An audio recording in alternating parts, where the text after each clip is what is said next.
registrem os seus votos.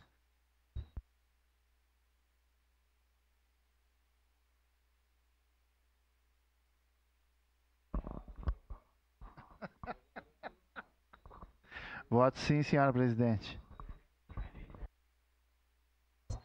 Vereador Sandro Fantinel vota sim.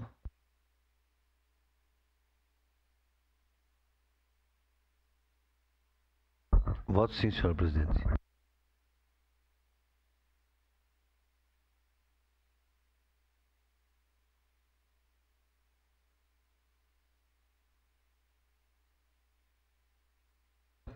Vereador Zé D'Ambrós votou sim.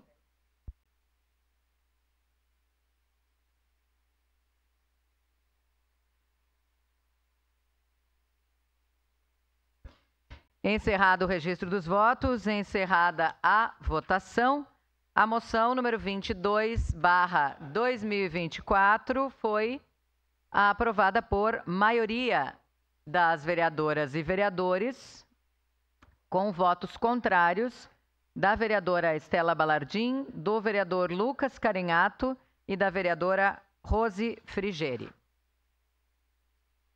Em discussão única e votação,